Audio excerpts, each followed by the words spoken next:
Hey guys, we are back with the podcast again. I am Tinashe, kind of in the driver's seat today, and I'm joined by Rufaro. Say hi. Hi guys, back again. Yeah, I've handed the mic to Tinashe for this episode. And we have some guy who, he makes an appearance every once in a while. Say hi, Farai. Hi again, guys. I'm back. Good to be back. Not good to have me. But I suppose you did you guys keep going back. At least you know that, you might enjoy yourself, but we don't necessarily, enjoy your presence. We'll deal with it. So today, we are talking about everybody's favorite subject, taxes. My favorite subject is pizza, so I don't know who your everyone is.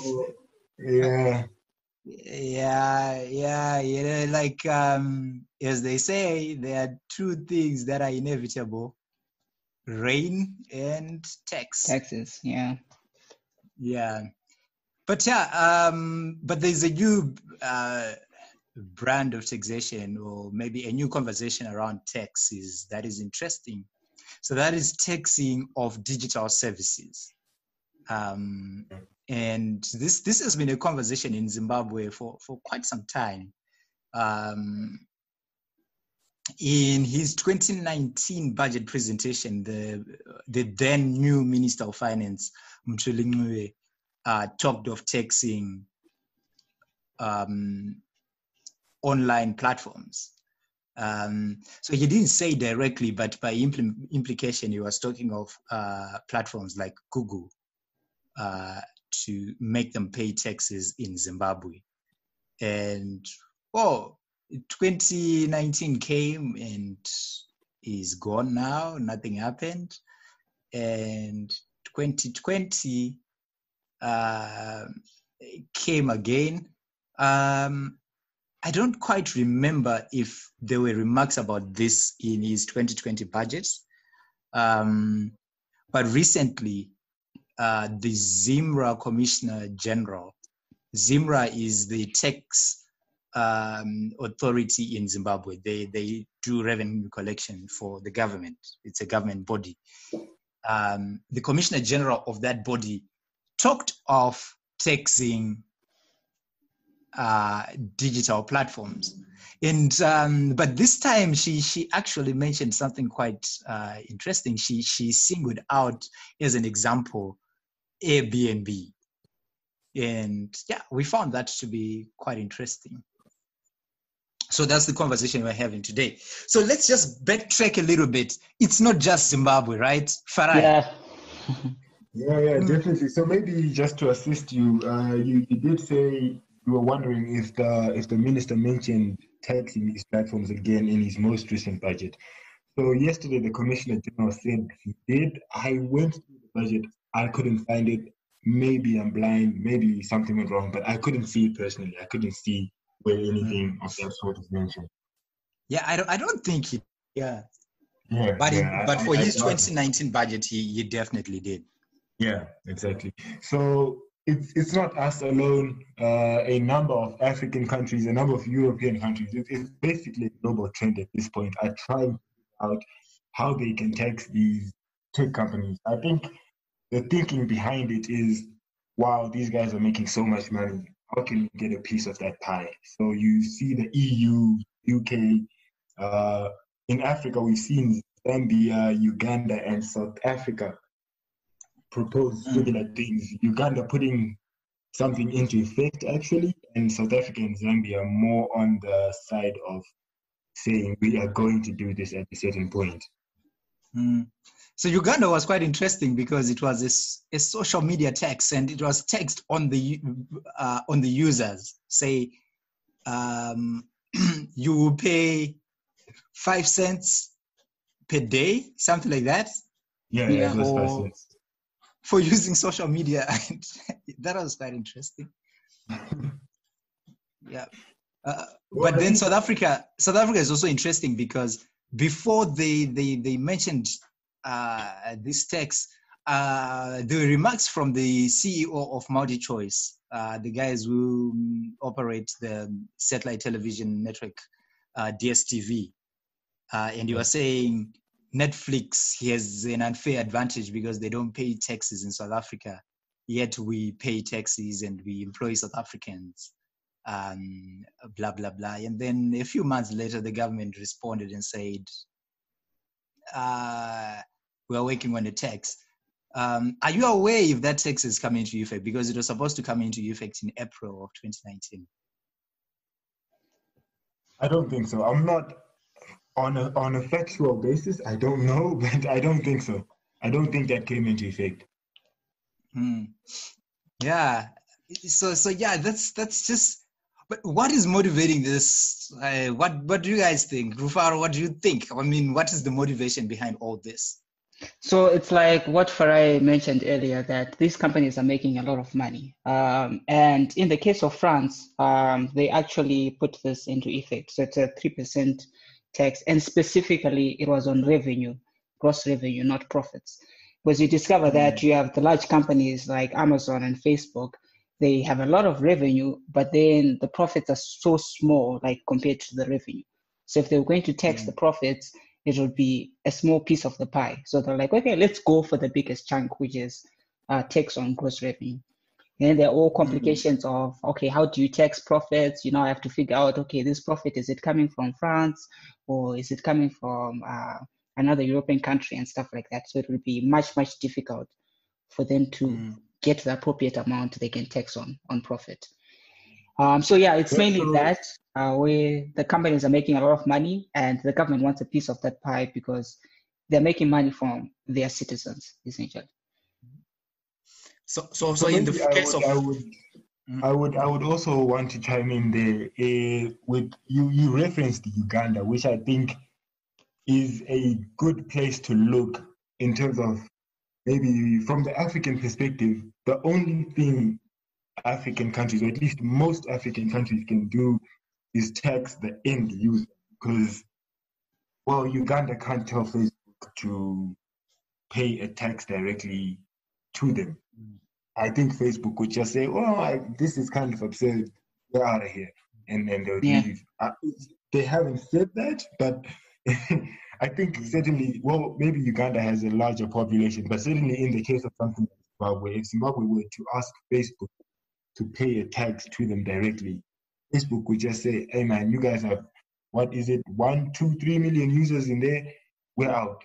And you guys, how much money are you contributing to that revenue?" Like Rufaro said, that is it revenue coming from France directly, or is it the larger part of Europe, or where exactly is it coming from? So they'll just end up ditching us, and I think we stand to lose more if they. Yeah. Okay. You guys keep coming. So to add on to what Farai said, either way, even if the company doesn't say, okay, you're small, we don't care about you, it will still come back to the end user. Because if you take a look at Netflix, right? Netflix, if they're told to pay the tax, they could just be like, oh, okay, cool. They just increase the amount that an end user has to pay for their Netflix subscription if they're in Zimbabwe. So either way, the user is the one who still gets affected, even if they go along with the tax. Or in the case of Facebook, I guess it's just a matter of they still give you access, but they might turn off ads for Zimbabwe. So they don't earn revenue from Zimbabweans because already how many local advertisers are advertising on Facebook? So there's that as well. Yeah, like on aggregate, it's minimal. It's not, it's not significant.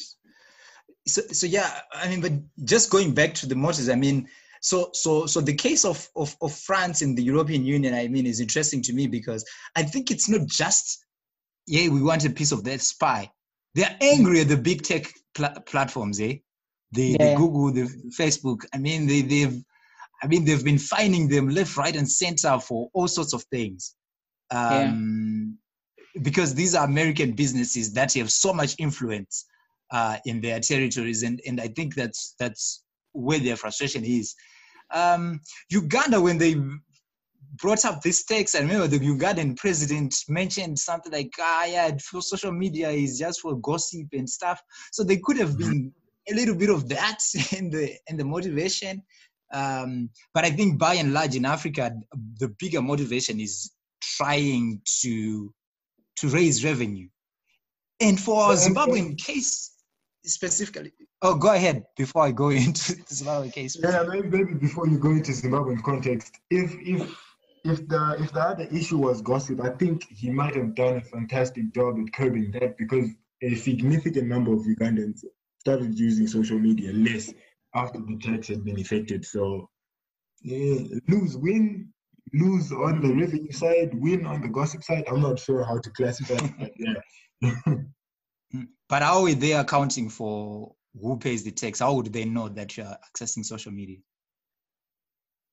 Well, initially the people resorted to using VPNs, and then the government said we're going to block off all the VPNs. But what you notice is that the people using VPNs are more on the technical side. So the immediate reaction was, for most of the people who are not on the technical side, why should I pay for this? Why should I pay more for this? They just stopped using. Yeah, but I wonder how they were paying. So what? It was factored into the rates. So, for example, it was factored into the bundles, because you know how we love bundles in Africa, bundled internet packages.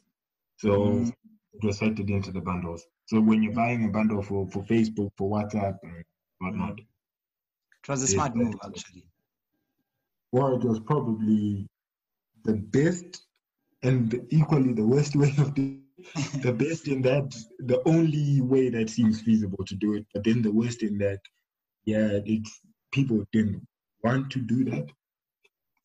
People didn't sign up. People So it's interesting. So I was getting to the Zimbabwean case. I mean, in terms of motivations for this, we know our government is desperate to raise money. The economy has been shrinking for some time. It grew at some point, but I mean, by and large, it has just been shrinking for the past 20 or so years. And so their tax base, obviously, it shrinks as the economy shrinks, and a lot of jobs have become informal. So they can't even,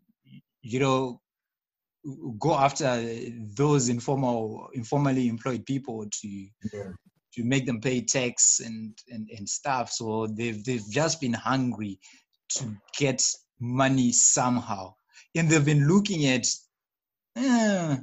where can we get money easily, and they've always turned to telecoms. It's crazy. There's an article that we did in February 2017 where, after factoring everything, mobile operators were saying the government is taking 27.5 cents of every dollar that they make. It's crazy, because there was a 5% tax on airtime that was introduced some time back.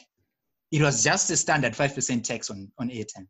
And then beginning of 2017, they introduced another 5 cents tax again on internet service providers and telecoms companies. And they called that the health tax. And why health was associated with telecoms is not even, it doesn't even make sense. They just want the money. And, end of 2018, the Minister of Finance introduced a 2% tax on all electronic transactions that happen, except for a few exceptions. Again, just in an attempt to just raise money. And so it was not surprising to then hear them say, we want to tax these guys. But I don't know what you guys think. I think they are also ill-advised. They think there is a lot of money to be made. Do you think Facebook is making a lot of money in Zim right now? Well, that's a kind of a difficult question to answer, but the best way I can answer it is relative to other territories where they're based. I think they're making close to nothing, and I'll base my answer on the fact that we don't have many local advertisers, so they don't redeem the most value they can get in Zimbabwe simply because of that. Yeah. So I mean, yeah. Even all right. So the money may be insignificant to Facebook, but do you think it's a significant amount to the government? Nah, I don't think I so. would still say no. So yeah, No. so that's what I find funny, because I think it's also motivated by a lack of understanding of, you know, like How what's really exactly happening on the internet, you know? Yeah, I think the lack of understanding seeps through when you look at most, if not every, African country trying to implement these taxes. A good example would be Zambia, who said we'll implement a tax on internet calls, right? Voice over internet protocol, which they can do to some extent with the telecoms companies there. But then once it goes to WhatsApp, Facebook, and all these other platforms, they can't trace back to how or who is actually making the calls. So there's a fundamental lack of understanding of how these things work, and they just say, I think the thinking is, how can we protect our legacy model of making money? Okay, there's tech companies. Let's tax them. Let's tax them in this way. But all the ways they seem to be suggesting right now suggest, or at least they suggest that they don't know what they're trying to tax. They don't know what they're trying to tackle. Because even in the case of Airbnb, maybe help me a little bit here, guys. How on earth will our government tax Airbnb? Well, I guess so. We're actually going to get into that, because I'm thinking maybe that's their way in. So Airbnb, they would not say tax Airbnb the company. They would tax you, Farai, who's listing your house on Airbnb. And so I think mentioning Airbnb was actually telling him that these guys probably figured out that there's no way of really taxing these guys. It's very difficult to tax them, the platforms themselves. But hey, let's look at our locals who are making money on these platforms. So and then what I would then ask is, how would they compile the list of the people who are on Airbnb? Are they going to go to the telecoms companies, the internet service providers? Or how does that work? Isn't it? Well, I might be simplifying things, but I mean, if you go on Airbnb and you search like places to stay and you filter by Zimbabwe, you get a number of hosts, and maybe that'll be a starting point for them to be like, oh, okay, there's a Farai who listed this property in Zimbabwe. How do we get in contact with them? I mean, that's a good place to start. And then they come to my house and they say, Airbnb, what? I've never heard of that platform in my life.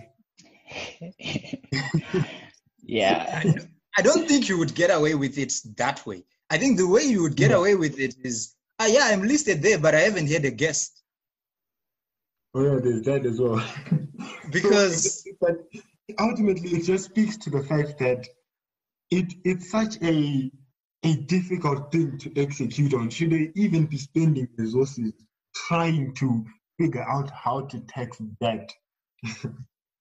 Well, I guess it's a matter of just the flow in the way that taxation works, especially for individuals in this country. So you find that in countries where the tax authority has resources, individuals fill out their own tax returns. per family. So in Zimbabwe, yes, there's that. If you go to Zimra right now, you can actually get a tax return form to fill in, and you can then say, this is what I get from my salary, and this is what I get from my side gig, and this is what I get from my musika that sells bananas. And then, but I pay for my medical aid. This is exempt, so let's subtract that. I pay for this. So from what's left, my tax is so much. Those forms are there as Zimra. But very few people do that. Probably the people who do are high net worth people that are within the radar of Zimra anyway. Yeah.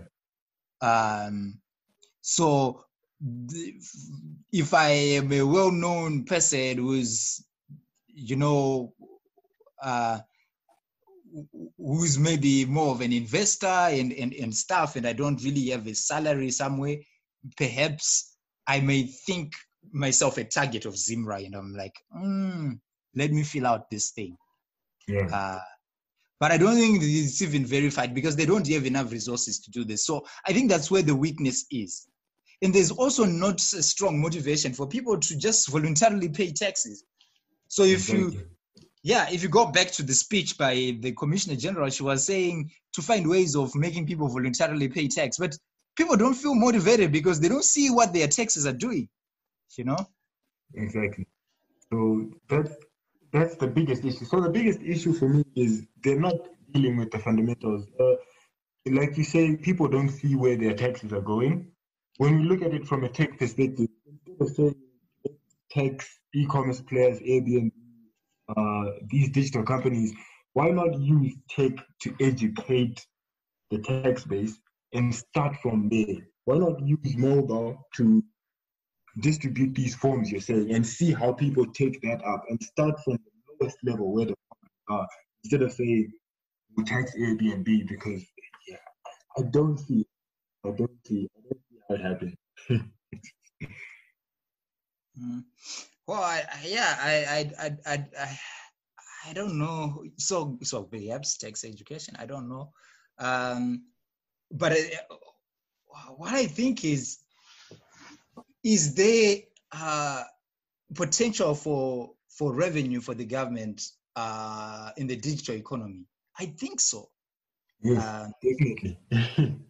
Yeah, but maybe not in the way that they are looking at, because I think they are looking at with a looter mentality. Who's making money? Let them pay tax. Instead of looking at how to create value. So a good way, I think it's fantastic. A good way to implement something is, how does the government empower local businesses to make money on the internet and get people to bring their money to Zimbabwe, and then we tax those companies? I mean, that's a whole different conversation, and it gets deep, but it's more of a value exchange than let's take from Netflix, let's take from Airbnb. Yeah. So I don't know what you think, Rufaro. That so let's look at Facebook. Yeah. It's an American company, right? Mm-hmm. Founded in America, and they may have offices in some places like Europe and stuff. So perhaps then they're entitled. But let's just assume for a moment that it's an American company with mostly American employees. But then it has put its service on the internet. Yeah. And then there are people all over the world that are utilizing those services on the internet, right? So who is entitled to tax from Facebook? Or every country where Facebook is making money from. Why do you say so? Well, it's like you're earning from, so I'm looking at it from the point of the government, right? You're earning for my citizens. This is revenue generated in Zimbabwe, even though you're not physically there, it's coming from Zimbabwe. So you should pay tax on that. No, but okay, so if I buy a car in Japan. So that's the problem now. It's like, okay, so do we tax Toyota because it's selling a lot of Toyotas in Zimbabwe? yeah, it's that, like, to say, you know what, my citizen, this company is a person, right? It's a legal person. My citizen has created value, and your citizen is just buying that value from my citizen. What entitles you to any tax? Yes, of course, there's some tax. I mean, when I buy a car in Japan, there's some tax that I get charged. I get charged myself, not the company. Yeah, not the company I'm buying from. I get taxed VAT when I bring in the company, and then they have the duties and things like that. But they can't touch Toyota to say, oh, you have sold to a Zimbabwean, so give us money. So really, I think this is what they're trying to do on the internet. So why is it now different? Because we're on the internet? Because it's the same issue that's been existing even for Toyota. Yes. So it's mostly just greed, yeah? And just okay, there's this. So the best approach in my view for the government to benefit from the digital economy is to go the route that Farah is talking about, to say, hey, how do I empower my citizens to innovate and make products that will be consumed around the world, knowing that, you know what, as people consume these products, I get revenue. But you don't see them thinking that way. So in fact, they punish you when you try to do that, you know, like seriously.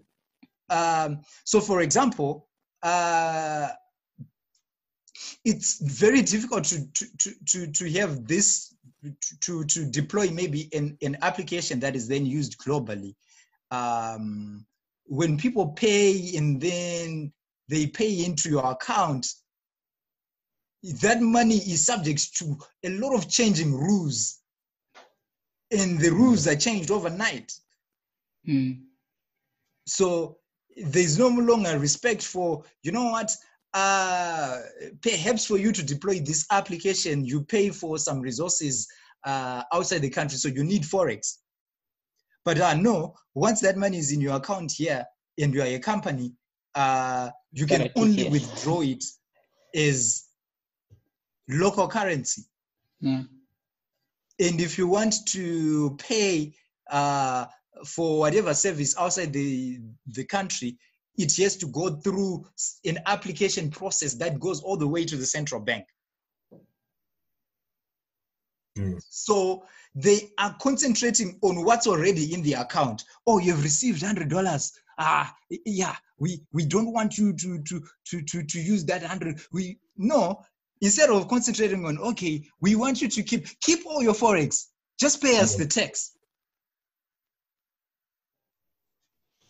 So I think maybe another thing that happens is we usually, and by we I mean our governments usually copy approaches from the West, and the problem here is in the US, Facebook is taxed by the government. So they don't have to change their model of taxation. We have to be the ones coming up with the innovation ability. How do we revise the tax system to make it more agile? But now they don't have a blueprint, so they can't copy and paste some new regulation or whatever that allows them to tax, because it doesn't exist. I don't think they need to change anything, actually. I think they should just say, yeah, you know what?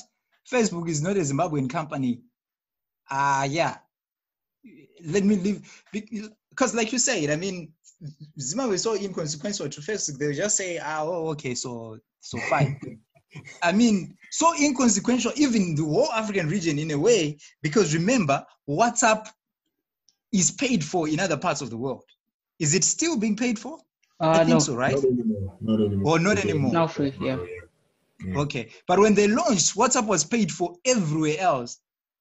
But here we would access it for free, because the headache of solving how Zimbabweans would pay for this was greater than the anticipated revenue from them. Yeah. So and best believe once you have to pay 3 USD, which is maybe let's say 70 something bucks right now for WhatsApp, people will stop paying. And then on top of that, the bundles and the internet. So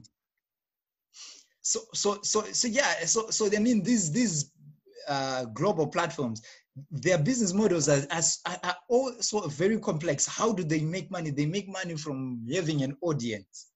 So how do you quantify that, you know?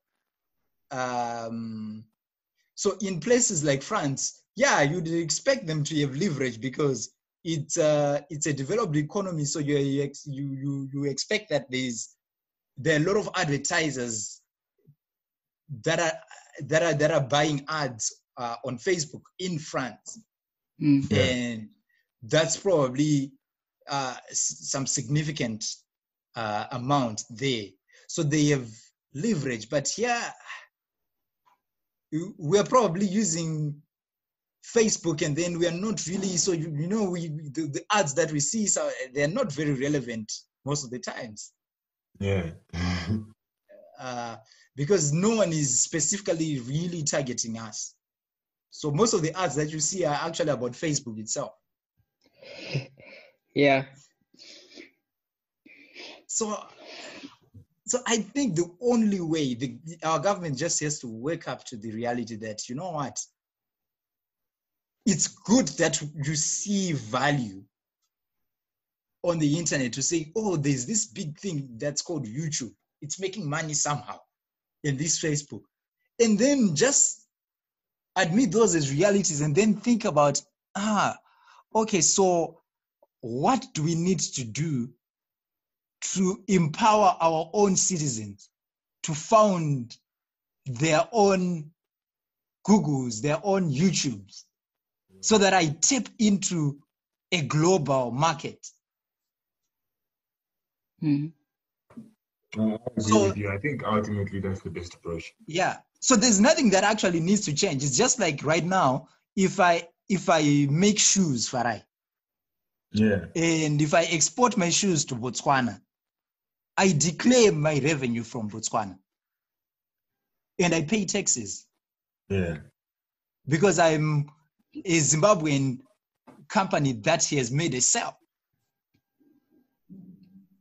So instead of trying to take some other country's citizen who's found a way to find a market here, let me grow an ecosystem of innovators here. And there is nothing like that happening. It's always a sham, even when they talk of innovation funds and what. It's ridiculous. Yeah, because there's been a lot of talk about venture capital and whatnot. I mean, we are but we never see it on the ground. On the ground. So whenever they say, we want to tax e-commerce, or even in the Portras reports, when they say, so you know what, postal services and what's the DHL guys? What are they called? Courier services. Courier. They're seeing a decline and stuff, right? They always say in those reports, e-commerce, because e-commerce is going down, because people don't have forex. So when they think e-commerce, they are thinking of external guys selling to us. Yeah. Which is the wrong approach. Yeah. Because if e-commerce thrives even locally, courier will pick up because there's need for delivery. Mm. But it never occurs to them because they are looters. Yeah, I think the problem is the mentality is, that guy who gets to a queue and they're like, there's something being bought here. I don't know what it is, but I want it to. And that's kind of where we are, unfortunately. Yeah. So that's why, you see, like, of burdening a telecoms company to say 27.5 cents of their revenue is going to different forms of tax. It's because they're just looking who's making money right now. I think there's a ignoring of the bigger picture where that example you give, that 27 cents is fantastic because that's revenue that could be used to develop the economy even more. But then because they don't look at the picture, they say, no, let's take that 27 cents. Yeah. So the goose is always killed. And so it said that the goose is killed. So it's the MNOs that keep paying a lot of taxes, right? Yeah. And us as individuals, we have the 2% transaction tax, and I mean, all these taxes that the MNOs are charged, they are passed on to us. And then these guys have also the audacity sometimes to say, hey, these guys are charging too much for data, it must fall, when they know they're taking 27.5 cents. You know, it's crazy. Like, well, just take less and then you are charged less. Like, yeah. No, you can't touch the 27 cents. Yeah. So we are strangled. In the end, you and I are the ones who are strangled. So, okay, let me find a way. Let me try to list my property on Airbnb. They now want something of that. And fair and fine, because I'm a Zimbabwean, I should pay tax because that's revenue, right? But I mean, if that's just how far they see, then we have a very big problem. Yeah. We have a very big problem. So you then have the Ugandan model to say, yeah, so it takes you for social media, which I think, I mean, it's not beyond our government. They haven't thought about it, but they'll probably say the WhatsApp bundle tax. Yeah. Because it's so easy. There are 8 million Zimbabweans on WhatsApp. So, oh, wow. That's a lot. How much can we get out of that, you know? And I think fundamentally the problem is, like we said earlier, is if people were seeing the impact of these taxes, I don't think we would be so pissed off when another tax is announced. But then it's hard to see where the money is going. So yeah. No one wants to play game. Yeah, so yeah, this is where we are. I'm sure this is an ongoing conversation.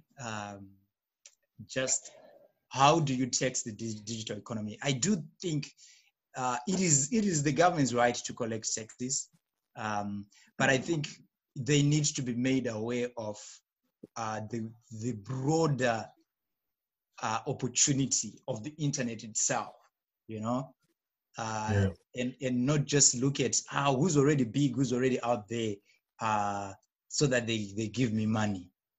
They should look at, okay, you know what?